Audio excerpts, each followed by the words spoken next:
Hello दोस्तों, आपका स्वागत है मेरे यूट्यूब चैनल पर। आज हम पढ़ेंगे सेलॉग के क्वेश्चन के बारे में, जो कि रीजनिंग का बहुत ही मोस्ट इंपॉर्टेंट क्वेश्चन है। अधिकतर एग्जाम में आता है और एक क्वेश्चन तो कंफर्म है, ये तो आता ही है।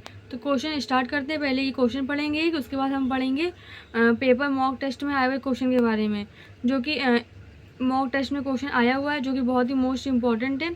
उससे रिलेटेड एक क्वेश्चन जो है एग्जाम में ज़रूर आएगा। तो चलिए स्टार्ट करते हैं। पहले सेलॉग्स के क्वेश्चन के बारे में, उसके बाद पढ़ेंगे मॉक टेस्ट का क्वेश्चन, मोस्ट इंपॉर्टेंट क्वेश्चन। ठीक है, तो इस क्वेश्चन दिया गया है कि सेलॉग्स का क्वेश्चन है कि इस क्वेश्चन दिया गया है कि कुछ लड़कियां महिलाएं हैं।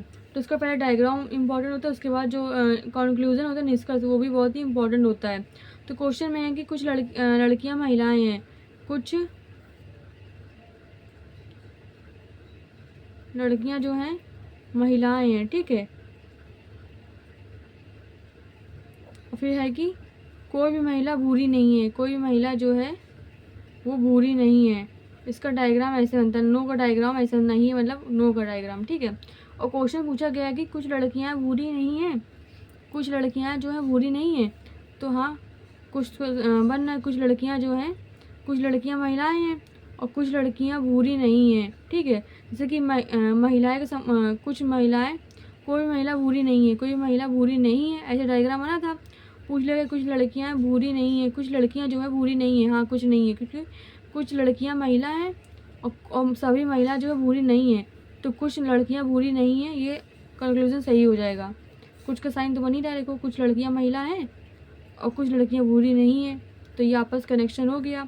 तो इसका आंसर हो जाएगा कुछ लड़कियां बुरी नहीं है। हाँ, और कुछ महिलाएं लड़कियां हैं, कुछ तो महिला लड़कियां डायग्राम में ही था, कुछ लड़कियां महिलाएं हैं। और पूछ भी लिया कुछ महिलाएं लड़कियां हैं, जैसे कि डायग्राम में था कि कुछ लड़कियां महिलाएं हैं, और इसमें क्वेश्चन में पूछ लिया गया कुछ महिलाएं लड़कियां हैं, तो मतलब क्वेश्चन सेम है, तो ये ठीक हो जाएगा। ठीक, दोनों कंक्लूजन ठीक हो जाएंगे। ऐसे क्वेश्चन को सॉल्व करेंगे। फिर हम पढ़ेंगे सेकंड क्वेश्चन, सिटिंग अरेंजमेंट का। इस क्वेश्चन में क्या दिया गया है? 7 व्यक्ति हैं, नीता, पिंकू, गट्टू, बिल्लू, मानसी, जय और मोनू एक इमारत के विभिन्न मंजिलों पर रहते हैं। एक इमारत में 7 मंजिलें हैं, जिनकी संख्या 1 से 7 है। जैसा कि नीचे की मंजिल को 1 के रूप में गिना गया है और सबसे ऊपर की मंजिल को 7 के रूप में गिना गया है, लेकिन दी गई जानकारी जरूरी नहीं इसी क्रम में हो। मानसी 5वीं मंजिल से नीचे किसी सम संख्या वाली मंजिल पर रहती है। 5वीं मंजिल से नीचे, तो हम लोग 7 मंजिल बनाएंगे पहले। 1 2 3 4 5 6 एंड 7। ठीक है, और 4 पॉसिबिलिटी बनाएंगे, एक ना एक तो ठीक हो ही जाएगी। ठीक है, पॉसिबिलिटी में से 2 या 3 बनाएंगे। ठीक है, 3 पॉसिबिलिटी बनाएंगे।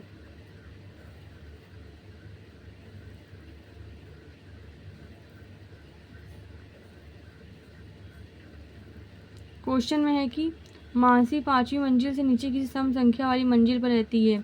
5वीं मंजिल से नीचे मतलब सम संख्या, ये छोड़ दें, 5वीं मंजिल से नीचे रहेगी ना, सम संख्या एक ही है और एक ही है।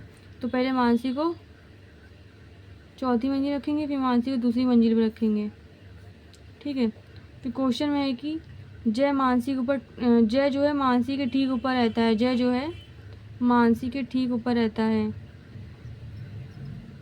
और क्वेश्चन में है कि केवल एक व्यक्ति जय और मोनू के बीच में रहता है, और जय जो है मोनू के ऊपर रहता है। ठीक है, जय जो है मोनू के ऊपर, जय और मोनू के बीच में एक रहता है और जय जो है ऊपर रहता है। ठीक है, जय और मोनू के बीच में एक रहता है, तो कौन रहेगी? मानसी रहेगी। जय और मोनू के बीच में एक रहता है और जय जो है मोनू के ऊपर रहता है, ये भी ठीक हो गया। क्वेश्चन में केवल एक व्यक्ति जय और बिल्लू के बीच में रहता है, केवल एक व्यक्ति जो है जय और बिल्लू के बीच में रहता है, जय और बिल्लू के बीच में एक व्यक्ति रहता है। क्वेश्चन में है कि नीता के ऊपर रहने वाले और मोनू के नीचे रहने वाले व्यक्तियों की संख्या जो बराबर है।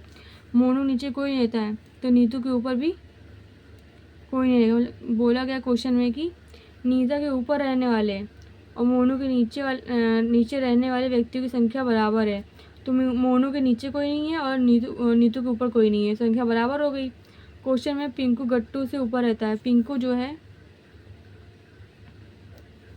गट्टू से ऊपर रहता है।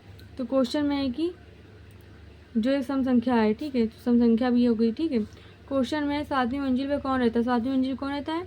ये डायग्राम ठीक हो गया, लेकिन इसमें क्वेश्चन में ये डायग्राम गलत इसलिए हो गया क्योंकि इसमें क्वेश्चन में था कि जब बिल्लू के बीच में एक व्यक्ति रहता है। क्वेश्चन में था कि मोनू के ऊपर एक रहता है, मतलब नीतू के ऊपर है और मोनू के नीचे, संख्या समान है, तो समान करने के लिए पॉसिबिलिटी अलग लेनी पड़ती, तो इसलिए क्वेश्चन मैंने सेकंड मान लिया। क्वेश्चन में क्या था कि 7वीं मंजिल में कौन रहता है, 7वीं मंजिल कौन रहता है, 7वीं मंजिल नीतू रहती है, नीता रहती है, ठीक है, नीता।